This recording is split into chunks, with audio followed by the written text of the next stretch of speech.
The incense in the memorial hall had not finished burning when my phone vibrated for the 17th time. Unknown number.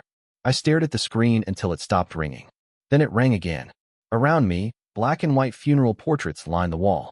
One belonged to my father, one to my mother, one to my younger brother, and the last, Lena, my fiancée. 4 framed smiles. For people the law now recognized as dead. For people I had buried with my own hands. Mr. Rowan? The funeral director lowered his voice. Would you like us to remove the flowers now? I looked at the empty coffins beneath the portraits. They're fine. They've already been declared deceased. The paperwork is complete. Yes. That single word tasted colder than winter. 3 weeks ago, I had believed they were all gone. A charter yacht had supposedly exploded during a family vacation I had been unable to attend because I stayed behind to finish a project that my father insisted was for the future of our family. There had been fire, burned wreckage, witness statements, even DNA reports. I mourned until my throat bled from crying. I handled every funeral, settled every debt, closed every account, transferred every insurance document, filed every legal declaration. I did everything the surviving son was supposed to do, only to discover they had never died. The truth arrived inside a drunken voice message sent from an unfamiliar number. Laughter, glasses clinking, music, then my brother's unmistakable voice. Do you think Ethan's crying right now? Someone laughed harder. Lena answered. He deserves it. Maybe now he'll finally understand what happens when he ignores family. Another voice. My father. He'll appreciate us more after this. My mother giggled. Just another week before we go home. Then someone shouted. To the best fake death ever. The recording ended. At first, I thought it had to be fake. Edited. Generated. Anything. Until another message arrived. A photo. The 4 of them raising champagne on a beach overseas. Alive. Healthy. Smiling. Behind the picture was a handwritten sign from the resort displaying that day's date. Reality shattered. Not because they lived. Because my grief had been entertainment. The police investigated. No crime. The forged documents had come through overseas corruption. The false reports had slipped across multiple jurisdictions. By the time authorities untangled everything, there was little interest in pursuing an expensive international case. My family would eventually return. There would be fines, questions, embarrassment, nothing more. Everyone expected one thing, that I would forgive them, because they're your family. I didn't argue. I didn't scream. I simply visited every government office again, one signature after another. Every declaration remained legally active until officially challenged. Every insurance claim I had refused to touch remained untouched. Every inheritance transfer followed existing procedures. Every business ownership update became effective. Every debt previously guaranteed by the deceased transferred exactly as the law required. I signed every page without emotion. The clerk adjusted her glasses. Mr. Rowan, once they're officially confirmed alive, these procedures can be reversed. I understand. You seem calm. I've already buried them once. She didn't know what to say. Neither did I. My phone buzzed again. Unknown number. This time I answered. Ethan. My mother's cheerful voice burst through the speaker. Surprise. Silence. Ethan, are you angry?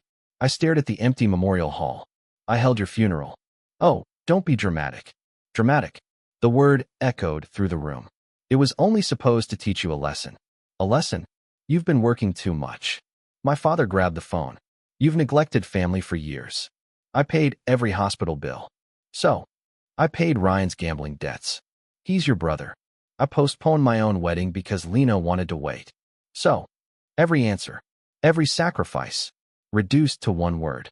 So, then Lena spoke softly. We thought after believing we'd died, you'd realize how precious we are.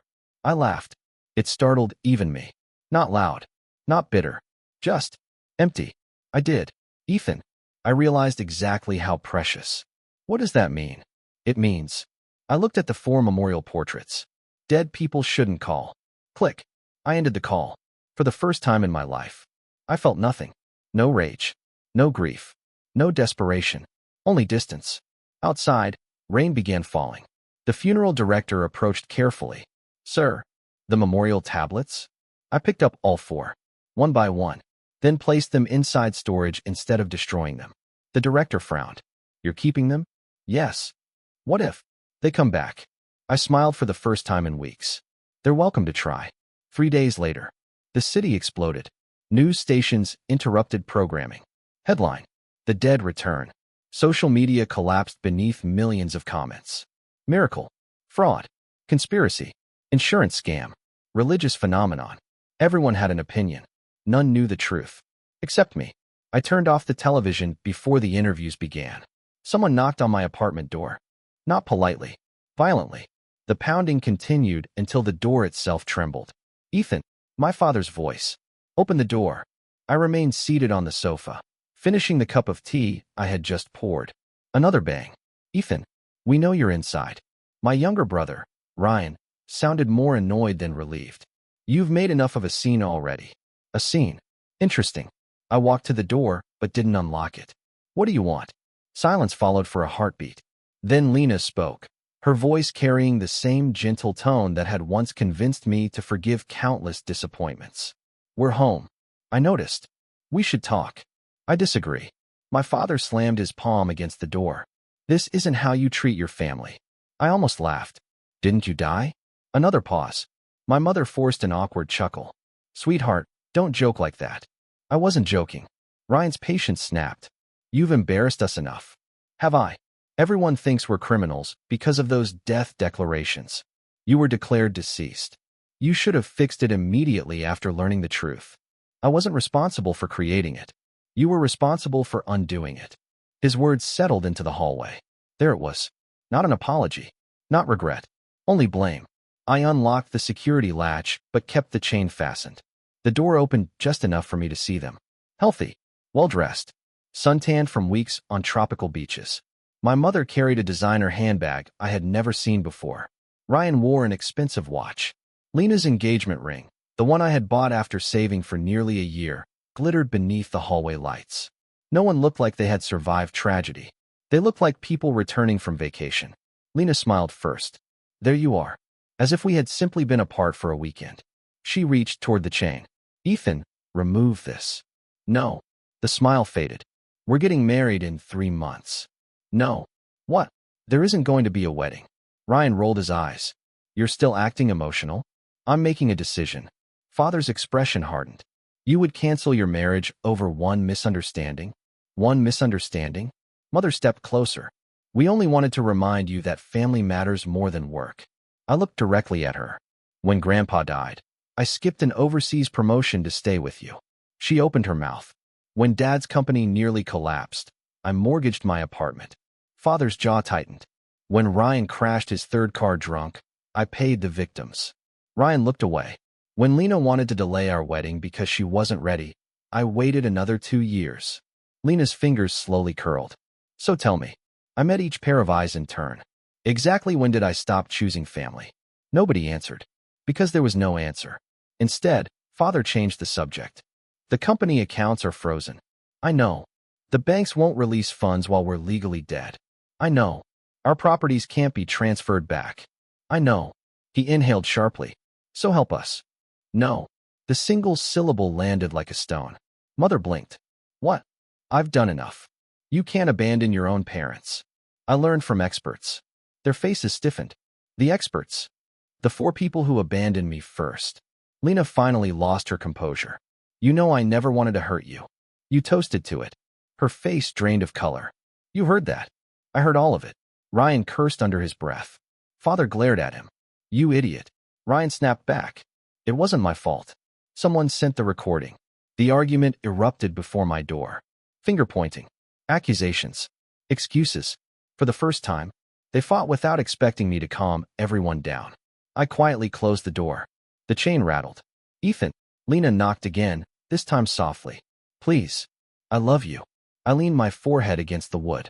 Months ago, those words would have shattered every defense I had. Now, they sounded rehearsed. If you loved me, I said quietly, you wouldn't have needed my grief to measure it. Silence. Long. Heavy. Then footsteps retreated. I waited until the hallway became completely quiet before looking through the peephole. They were gone. Or so I thought. A folded envelope rested against my doormat. No name. No stamp. Inside was a single photograph. It showed the beach where they had celebrated. But this picture was different. In the corner, partially hidden behind a beach umbrella, stood a man in a gray suit watching them. On the back, someone had written 6 words in black ink. They lied to you twice. I stared at the 6 words until sunrise. They lied to you twice. Not once. Twice. The handwriting wasn't familiar. The paper carried no fingerprints I could see, no logo, no clue beyond the photograph itself. The man in the gray suit wasn't facing the camera. His hands rested behind his back, his posture calm, almost military. He wasn't vacationing. He was watching my family. Or perhaps, watching whoever had taken the picture. I slipped the photograph into a document sleeve. If someone wanted to manipulate me, they had chosen the wrong method. I wasn't chasing ghosts anymore. If another truth existed, it would eventually reveal itself, just as the first one had. Monday morning. For the first time in years, I walked into Rowan Holdings without carrying my father's coffee or my brother's unfinished work. Employees stopped talking as I entered. Some looked embarrassed. Others avoided eye contact. A few offered quiet nods. "Morning, Mr. Rowan." I returned the greeting. Nothing more. The executive elevator opened. Ryan stepped out wearing an expensive suit. His smile vanished when he saw me. "What are you doing here?" "I work here." "You worked here." He straightened his tie. "Dad promoted me yesterday." "Congratulations." The lack of jealousy irritated him more than anger ever could. "You're not even going to ask what position?" "No." He frowned. "I'll be acting CEO." "I know." "How?" "It's already on the company website." His confidence flickered. "You sound jealous." "I sound informed." The elevator arrived. I stepped inside. Ryan followed. The doors closed. He folded his arms. "You could have stopped all this." "I could have. But you wanted us to suffer." I looked at the changing floor numbers. "I wanted consequences." "Same thing." "No." The elevator stopped. Before leaving, I turned toward him. Suffering ends when circumstances change. Consequences end when people change. The doors closed behind me. He didn't answer. Human Resources waited with a prepared envelope. The manager avoided looking directly at me. "I'm sorry." "No need." She pushed the letter across the table. "Because of restructuring." "I understand. Your position has been eliminated." "I know." She blinked. "You already knew?" "I assumed." The severance package sat untouched. The salary figures. Compensation. Confidentiality clauses. Months ago I would have argued. Negotiated. Appealed. Now, I simply signed. The HR manager hesitated. "Can I ask something?" "Go ahead. Why aren't you fighting this?" I smiled politely. "Because I stopped confusing a building with my future." Outside the company lobby, my phone rang. Unknown number again. This time it wasn't my family. "Mr. Rowan?" "Speaking." "My name is Victor Hale." The name meant nothing. "I believe you received a photograph." I stopped walking. "Who are you?" "A friend." "I don't have many." "I know." Silence lingered. "Can we meet?" "No." "You'll want to hear what I know." "Then tell me." "Not over the phone." I almost ended the call. Then he quietly added, "Your family's fake deaths weren't their original plan." My fingers tightened around the phone. "What do you mean?" "They expected someone else to die." The line went silent. "I'll give you 1 hour." Victor Hale chose an old tea house overlooking the river. He arrived exactly on time. Gray suit. Early 50s. Sharp eyes. The man from the photograph. He placed a sealed envelope on the table. "You've been through enough lies. So don't start another." He nodded. "Fair." I didn't touch the envelope. "Explain." He folded his hands. "I worked as a security consultant for the resort. So, I noticed your family wasn't behaving like grieving people." "They weren't grieving. They were rehearsing." A chill crept through me. Rehearsing? They kept repeating the same story. Boat explosion. Engine fire. Storm. Escape. Every sentence identical. Too identical. They were preparing interviews? Exactly. I remained silent. Victor slid a printed hotel invoice across the table. 5 names. Father. Mother. Ryan. Lena. And another. Marcus Vale. "Who's Marcus?" Victor answered immediately. "The man who convinced them to fake their deaths." My heartbeat slowed instead of quickening. Whenever something became dangerous, I became calmer. What did he want? Victor's eyes narrowed. "I don't know. But I know this." He pushed the envelope closer. "Your family trusted him. And he never trusted them." Inside the envelope lay dozens of photographs. Late-night meetings. Cash exchanges. Documents. Marcus speaking privately with my father. Ryan carrying locked briefcases. Lena standing outside a bank with Marcus. Mother crying. Not grieving. Arguing. Every picture had dates. All before the supposed accident. This wasn't a prank. Victor said quietly. It was preparation. I looked up from the photographs. For what? Victor hesitated. For something much bigger than teaching you a lesson. He reached into his briefcase and produced a thin folder. I've spent 20 years investigating financial fraud. You work for the police? No. The government? No. Then why involve yourself? Because Marcus ruined someone I cared about. There was no anger in his voice. Only exhaustion. The kind that settled after carrying a burden for years. He opened the folder. The Rowan family company has looked successful for a decade. It has. On paper. He slid several financial statements toward me. Different years. Different auditors. Yet the same pattern appeared again and again. Profits inflated. Loans refinanced. Assets moved between shell companies. It doesn't make sense. Exactly.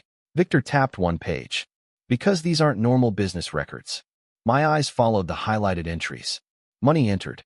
Money disappeared. Always ending with almost nothing traceable. Someone's laundering funds. Victor nodded. For years. I leaned back.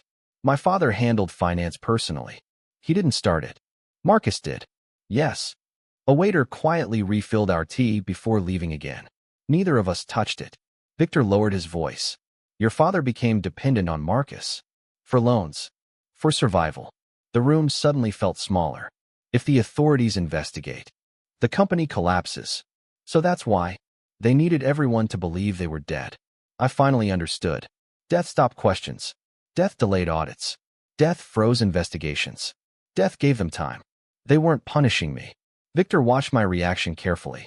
No. I was. The distraction. The realization landed with terrifying clarity.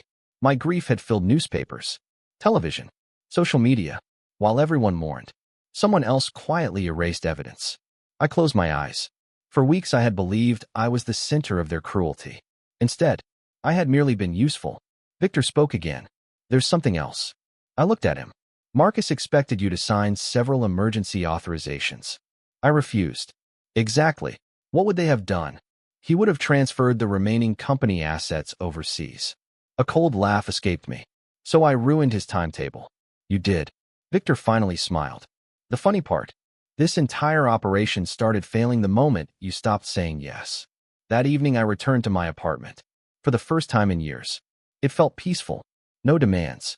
No emergency phone calls. No one asking me to sacrifice another weekend. Just silence. I made dinner. A simple bowl of noodles. Halfway through eating, someone rang the doorbell. Not aggressively. Once. Then waited. I opened the door. Lena stood alone. No makeup. No expensive jewelry. No rehearsed smile. Only tired eyes. Can I come in? No. She accepted the answer. I deserve that. Neither of us spoke for several seconds. Finally she whispered. I didn't know everything. I believe you. Her head lifted in surprise. You do? I believe you didn't know everything. Relief appeared across her face. Until I continued. But you knew enough. It disappeared instantly. Tears gathered in her eyes. I thought it would only last a week. You toasted. I was trying to fit in. You laughed. I didn't want your parents to think I disagreed. You watched me bury 4 empty coffins. She covered her mouth. I know. No. My voice remained calm. You remember. They're different things. She broke down crying in the hallway. Neighbors quietly passed without interfering. I didn't comfort her. Not because I hated her. Because comforting her had always required abandoning myself. I came to apologize. I know. I really am sorry. I know. Please say something. I looked at the woman I had once imagined growing old beside. For years I had believed love meant enduring everything. Now I finally understood. Love without respect becomes permission. Permission becomes habit. Habit becomes betrayal. You should leave. She stared at me through tears. Is this really the end? No. Hope briefly returned to her eyes. It's the consequence. She slowly nodded. Without another word, she placed my apartment key on the floor between us. Then she walked away. I waited until the elevator doors closed before picking it up. The metal felt strangely light. My phone vibrated. A single encrypted message from Victor. Marcus knows we're talking. Be careful. At that exact moment, the lights in my apartment went out. Somewhere in the darkness, A window quietly slid open. Darkness swallowed the apartment in an instant. The hum of the refrigerator vanished. The digital clock beside the television blinked once before dying. Power outage? No. The hallway lights outside my front door still glowed beneath the threshold. Only my apartment had gone dark. Someone had cut my electricity. The faint scrape of a window sliding open echoed from the study. I didn't shout. I didn't rush toward the sound. Instead, I quietly set my phone face down on the dining table and stepped sideways into the shadow beside the kitchen wall. Silence. Then, a pair of soft footsteps. Measured. Professional. Not Ryan. Not my father. Not a thief looking for jewelry. Someone who already knew the apartment layout. The study door creaked. A flashlight beam swept across the room. Slowly. Patiently. Searching. The intruder whispered into an earpiece. Target isn't in the living room. A second voice crackled back. Find the documents. Documents? I hadn't taken anything from Victor besides the folder. Unless they believed I had. The flashlight moved closer. My breathing remained slow. The figure crossed the hallway, black clothing blending into the darkness. As he passed my hiding place, I quietly stepped behind him and reached for the emergency breaker beside the entrance. Click. Every light in the apartment exploded back to life. The man froze. Our eyes met for less than a second. Mid-30s. Athletic. No mask. Professional mistake. He immediately lunged toward the balcony. I didn't chase. He vaulted over the railing to the neighboring fire escape with practiced ease. By the time I reached the balcony, he was already disappearing across the rooftops. My phone rang. Victor. Did they come? One did. You saw his face? Yes. Good. You expected this. I expected Marcus to panic. I looked around the apartment. Nothing had been stolen. Nothing damaged. Only my study had been searched. They weren't after money. No. They're looking for evidence. Victor exhaled. Which means Marcus has finally realized something. What? You've stopped being predictable. 2 hours later, police officers finished photographing the apartment. There are partial fingerprints. The detective handed me his card. We'll compare them. I won't hold my breath. He gave a tired smile. I wouldn't either. After they left, Victor arrived carrying a sealed laptop. This isn't connected to the internet. What is it? A copy of the company ledger Marcus thought had been destroyed. I frowned. You have it. I have half. He placed the laptop on my coffee table. The other half disappeared 6 years ago. Where? We don't know. I opened the files. Thousands of transactions. Fake suppliers. Ghost employees. International wire transfers. Amounts so large they almost stopped looking like money. This is enough to imprison dozens of people. If it's authenticated. I scrolled farther. One folder immediately caught my attention. Beneficiaries. Inside were only 4 names. Marcus Vale. Victor paused. Then, my father. Ryan. Another unfamiliar executive. But not my mother. Not Lena. They weren't partners. Victor answered before I asked. They were liabilities. The room fell silent. My mother and Lena hadn't been trusted. They had simply been brought along. Used. Just like me. The next morning, news broke across every business channel. Rowan Holdings misses major loan payment. Stock price plunged. Banks demanded explanations. Investors flooded headquarters. Television helicopters circled above the building. I watched everything from a cafe across the street. No one recognized me beneath my cap. Inside the headquarters, executives ran in every direction. My father emerged first. His tie hung loose. His face looked 20 years older. Reporters surrounded him. Mr. Rowan, is the company bankrupt? Did your reported death affect financing? Were the insurance claims fraudulent? He forced a smile. Temporary misunderstandings. Another reporter shouted, Where is your eldest son? Father hesitated. For one brief moment. His eyes searched the crowd. Searching for me. Searching for the man who always stood beside him during every crisis. I remained seated. Sipping coffee. Watching. Nothing more. His gaze never found me. He answered alone. Exactly as consequences demanded. That afternoon my phone buzzed again. This time the caller ID displayed Lena's name.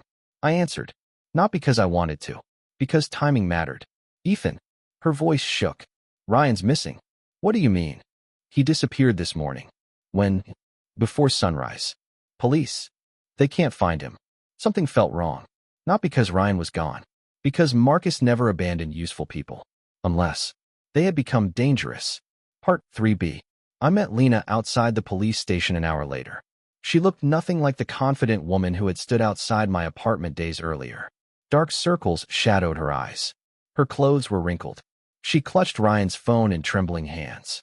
They found this in his car. She handed it to me. The screen was cracked. Dead. When did you last see him? Last night. What happened? He argued with your father. About. She looked around before lowering her voice. Money. Be specific. He wanted to leave. That caught my attention. Leave what? The company. Marcus. She slowly nodded.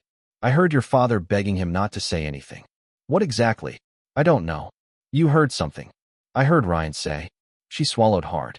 I'm not dying for Marcus. The sentence lingered between us. Not dying. Not going to prison. Not taking responsibility. Dying. Victor's warning echoed inside my head. Marcus knows we're talking. I immediately called him. No answer. Again. Nothing. A third time. Voicemail. Unease settled into my chest. Victor never ignored calls. Never. By evening, another headline exploded online. Body discovered near Riverside warehouse. No name released. Police investigation ongoing. Lena grabbed my arm. Ethan. I gently removed her hand. We're going. Blue emergency lights painted the abandoned warehouse in cold flashes. Police tape blocked the entrance. Detectives moved quietly between evidence markers.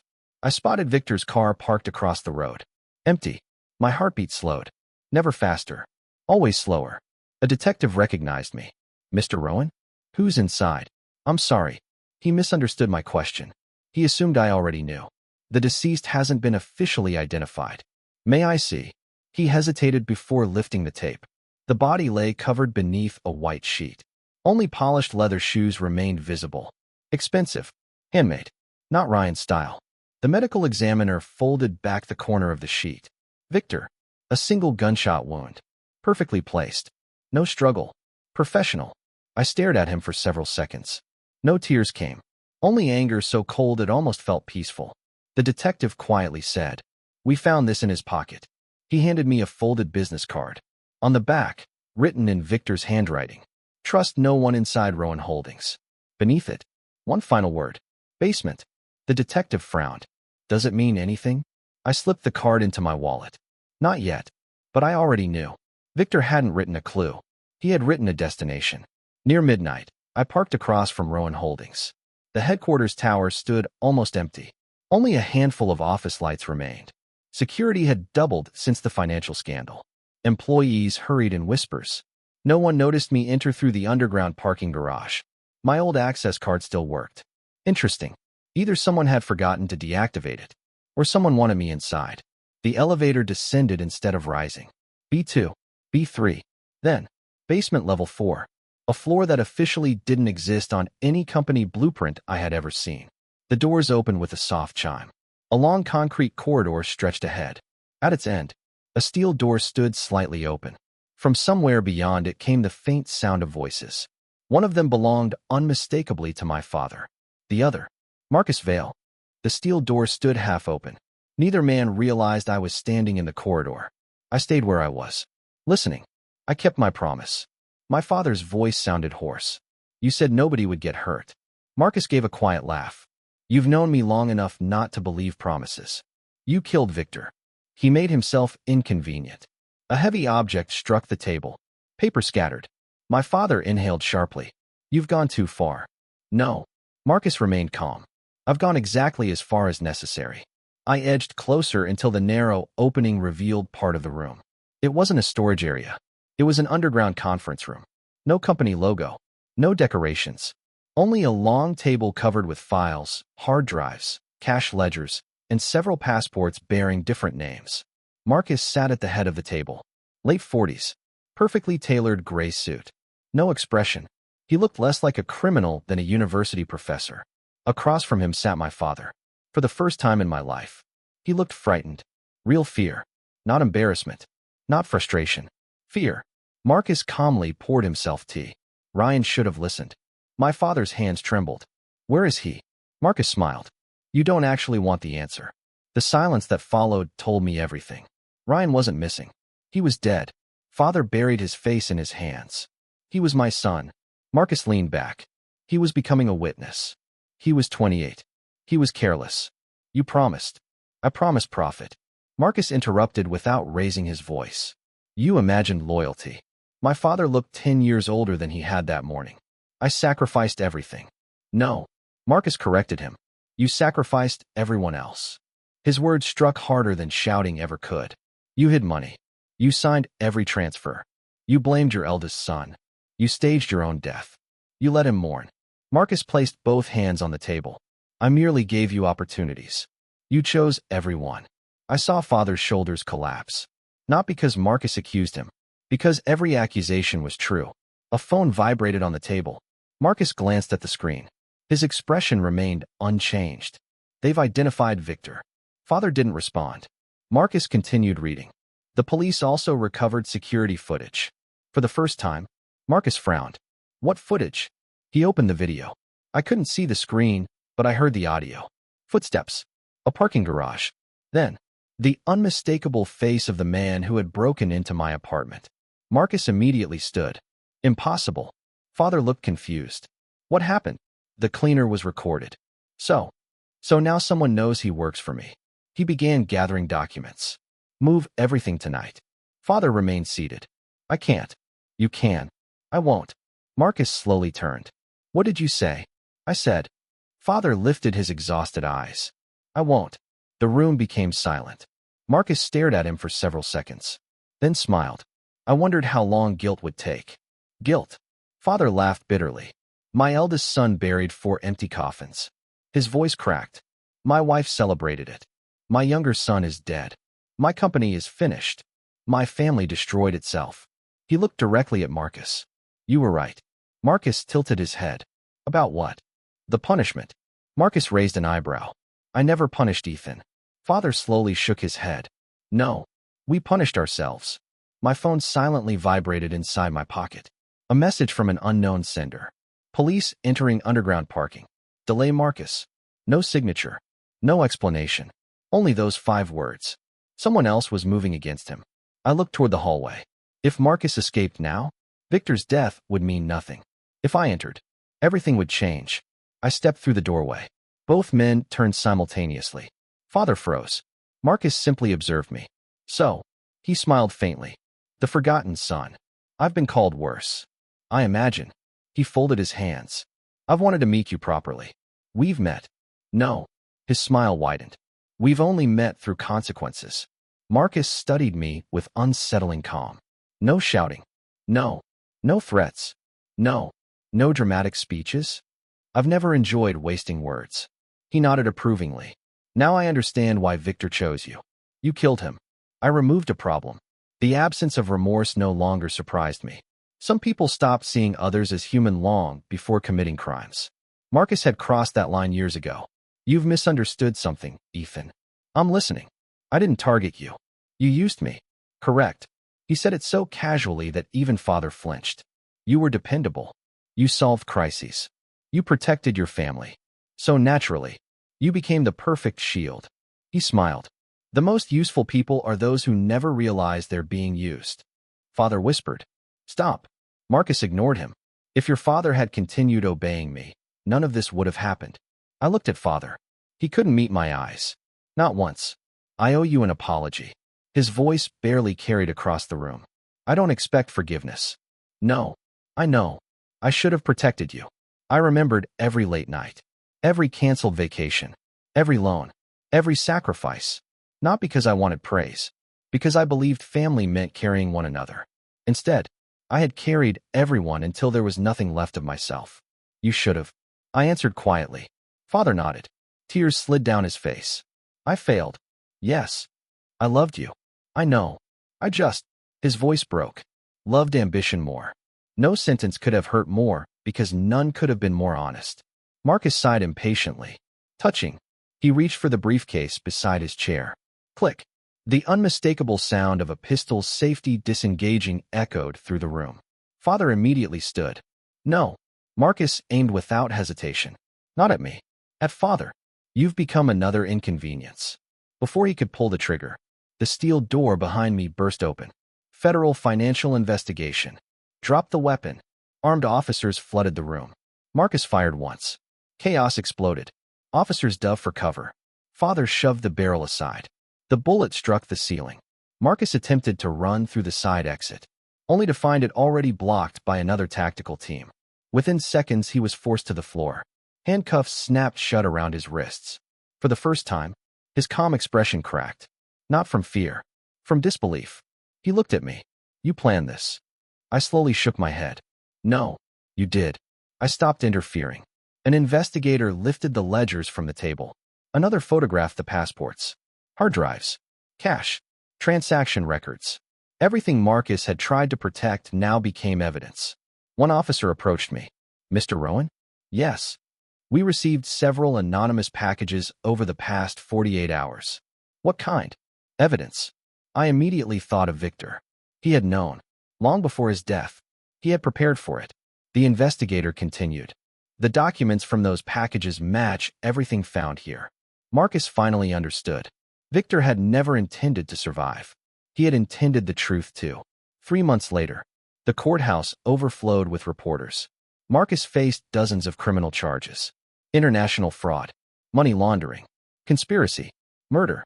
My father pleaded guilty to financial crimes and fraud.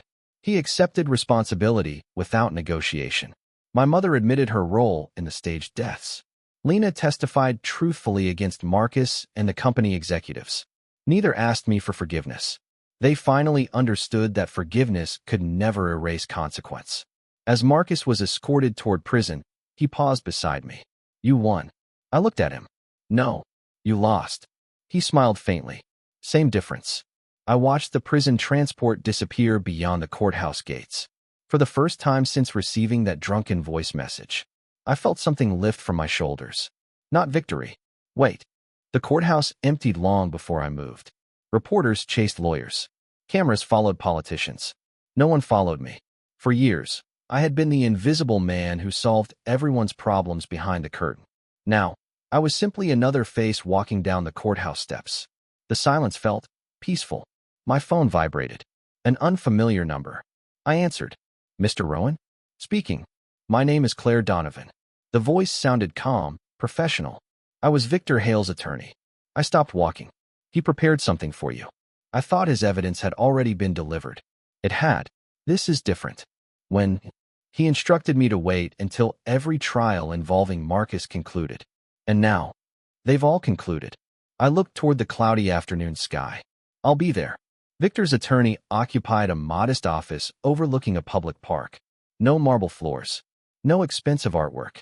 Only shelves packed with legal files. Claire greeted me with a respectful nod. I'm sorry for your loss.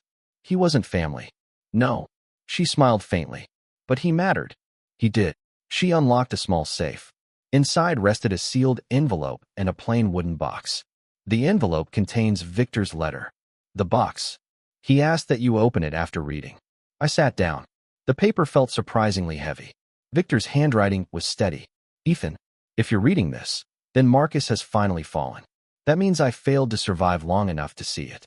Don't waste time grieving me. I accepted that possibility years ago. There is something I never told you. I first investigated Marcus because of my younger sister. She married a man who slowly isolated her from everyone who loved her. By the time she realized she had become a tool in his crimes, it was too late. She blamed herself until the day she died. Watching you carry everyone else's burdens reminded me of her. You believed love meant endless sacrifice. It doesn't. Healthy love carries weight together. Unhealthy love hands the weight to one person and calls it devotion. If you remember nothing else, remember this. Never confuse being needed with being valued. Live quietly. Live honestly. And this time, build a life that also belongs to you. Victor. I folded the letter carefully. For several minutes, neither Claire nor I spoke. Finally, she slid the wooden box toward me. Inside lay an old silver wristwatch. The back carried a simple engraving. Time belongs to those who stop giving it away. I smiled despite myself. Victor had possessed an unusual sense of humor. Claire watched quietly. He wanted you to have that. I'll wear it. He knew you would. A month later, I sold my apartment. Not because painful memories haunted it. Because I no longer wanted to live in a place chosen to stay close to people who had only taken from me. The new apartment overlooked a quiet river. Smaller. Simpler. Enough. Boxes filled the living room. Books. Clothes. Documents. Nothing extravagant. Everything mine. The doorbell rang. When I opened it, an elderly woman stood outside holding a homemade pie. "I'm Mrs. Alvarez." She smiled warmly. "I live next door. I just wanted to welcome you. No favors. No requests. No expectations. Just kindness." It felt strangely unfamiliar. "Thank you." She laughed. "Young man, you look surprised." "I am. Get used to neighbors being friendly." I almost told her that I wasn't accustomed to simple kindness. Instead, I accepted the pie. Sometimes healing began with very small things. Weeks passed quietly. I found work with a mid-sized consulting firm. The salary was lower than before. The hours were reasonable. When evening arrived, people actually went home. No midnight meetings. No emergency rescues. No relatives demanding impossible sacrifices. On Friday, my manager stopped beside my desk. "Everyone's grabbing dinner. You coming?" My first instinct was refusal. Work first. Always work. Then I remembered Victor's letter. "Build a life that also belongs to you." I smiled. "I'd like that." Dinner lasted nearly 3 hours. No one discussed scandals. No one asked about the Rowan case. Instead, people argued about movies, recommended restaurants, complained about traffic, laughed over embarrassing college stories. Normal conversations. I realized something uncomfortable. For years, I had forgotten what ordinary happiness sounded like. One rainy evening, months later, I visited the cemetery. Not because anyone had died, because I wanted to leave flowers for Victor. His grave was simple. No grand monument. Just polished stone bearing his name. I placed white lilies beside it. You were right. The wind rustled nearby trees. I confused usefulness with love. No answer came. None was needed. I adjusted the silver watch on my wrist. For the first time, time felt like something I possessed instead of something others consumed. As I turned to leave, I noticed someone standing several rows away. Lena. She held a bouquet of white chrysanthemums. She hesitated before approaching.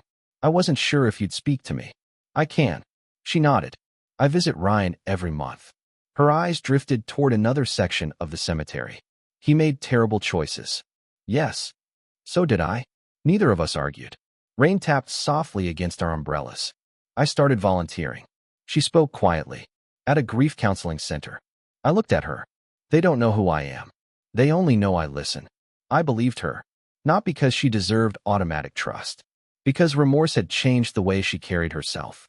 No performance. No excuses. Only accountability. "I wanted to thank you." I raised an eyebrow. "For what?" "You never tried to destroy me." "I didn't need to." She gave a sad smile. "I know.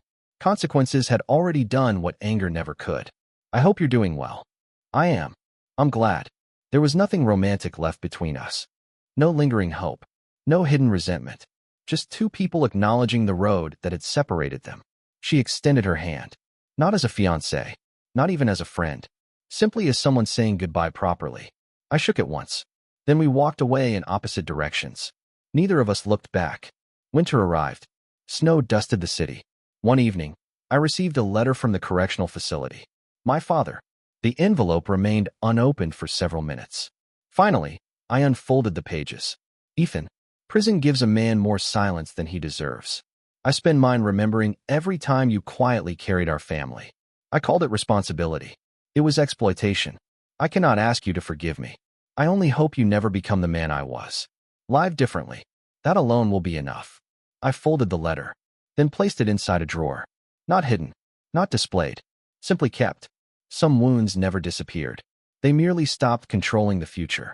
Outside my window, children laughed as they built a snowman beside the river. I watched them for a while before returning to the book in my hands. The apartment was quiet. The evening was ordinary. And for the first time in many years, ordinary felt extraordinary. Spring arrived without asking permission. The river outside my apartment no longer carried broken sheets of ice. Cherry trees lining the walking path bloomed quietly, scattering pale petals across the water whenever the wind shifted. A year ago, I would have been answering emergency calls before sunrise. Now, my mornings began with coffee on the balcony. Silence. Birdsong. Nothing urgent. I had once mistaken peace for emptiness. Now I understood it required far more courage than constant chaos. My phone buzzed. Claire Donovan. "Good morning." "Morning." There was a hearing today. I leaned against the balcony railing. About Marcus? Yes. She paused. He requested one final meeting. With me? Specifically with you. I looked at the river. No. I expected that answer. Then why call?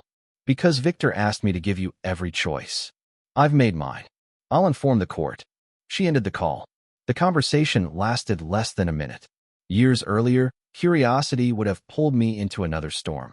Now, not every door needed opening. That afternoon, my manager knocked gently on my office door. Ethan, come in. We've been discussing something. He placed a folder on my desk. The board wants you to lead the new ethics and risk division. I looked up. Why me? He smiled. You ask uncomfortable questions. I've learned they're necessary. You also refuse shortcuts. I've learned where shortcuts end. He laughed. We noticed. The promotion offered more money, more responsibility. But unlike my previous life, it also came with clear boundaries. No unpaid nights, mandatory vacation, mental health leave, transparent reporting. A company that actually believed exhausted employees made poor decisions. I signed the acceptance letter, not because I wanted status, because I wanted meaningful work without sacrificing myself. Several weeks later, the prison called. Not my father, Marcus. He had changed his mind. Now he insisted on seeing me. The officer explained. He says there's something only you should hear. What is it? He refuses to say. I thanked the officer, then declined. Again, some conversations only existed to reopen wounds. I had no interest in becoming an audience for a man who had spent decades treating lives like accounting entries. That evening I visited Victor's grave. The lilies had long since been replaced by fresh flowers left by others. I smiled. You would have complained. The wind stirred gently. You hated attention. I sat on the nearby bench. I got the promotion. Silence. I finally understand something. The words came more easily than expected. I kept thinking my life began after everything fell apart. I shook my head. No. It began the day I stopped accepting what should never have happened. The silver watch ticked softly against my wrist. Steady. Unhurried. Time moved forward whether people deserved it or not. The question was simply, would I move with it? As I stood to leave, Claire appeared carrying a small paper bag. I thought I'd find you here. You usually do. She smiled. I brought coffee. You remembered. You always choose the bitter one. We sat together without speaking for several minutes. Eventually she asked, do you ever miss them? I considered the question carefully. My family. She nodded. I miss who I believed they were. And who they actually were. I looked toward the river beyond the cemetery. I accepted them. Acceptance wasn't affection. It wasn't approval. It was refusing to argue with reality. Claire nodded as though she'd expected exactly that answer. I think Victor would have liked hearing it. I hope so. Summer returned. Exactly 1 year after the staged deaths. The newspapers published a small follow-up article buried deep inside the business section. Former Rowan Holdings assets successfully liquidated. Remaining victims to receive compensation. No photographs. No dramatic headlines. Just facts. That seemed fitting. Consequences rarely ended with explosions. Most ended quietly. One afternoon, I received another letter from the correctional facility. This time it wasn't from my father. It was from the prison administration. My father had passed away peacefully after a sudden heart attack. Among his personal belongings was a small envelope addressed to me. Inside rested only one photograph. It showed our family from 20 years earlier. Before money. Before ambition. Before lies. On the back, in shaky handwriting, were 7 words. Thank you for being my better man. I looked at the photograph for a long time. Then I placed it beside Victor's letter. Not as a reminder of pain. As a reminder that people were rarely born villains.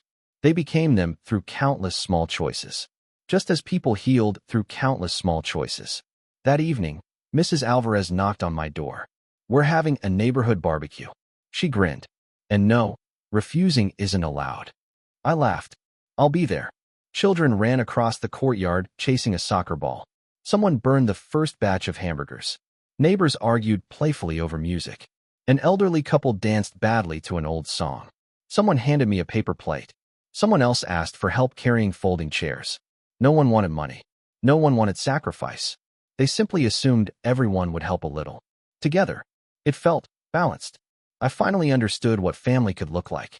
Not people connected by blood. People connected by mutual care. As the sun began to set, My phone buzzed one final time. Unknown number. For a brief second, memories returned. Funeral halls. Champagne. Empty coffins. Lies. Then I answered. Hello. A confused voice replied. Sorry, wrong number. I smiled. No problem. The call ended. I slipped the phone back into my pocket without another thought. Some chapters deserved no sequel. The evening breeze carried laughter across the courtyard. I adjusted Victor's silver watch and looked toward the fading sunlight. A year earlier, my family had pretended to die to make me realize their value. Instead, they disappeared from my life long before any official declaration ever existed. What remained wasn't revenge. It wasn't triumph. It wasn't justice alone. It was something far rarer. A life no longer built around earning love that should have been freely given. I picked up a tray of food and walked toward the people calling my name. This time, I wasn't carrying anyone. I was simply walking beside them.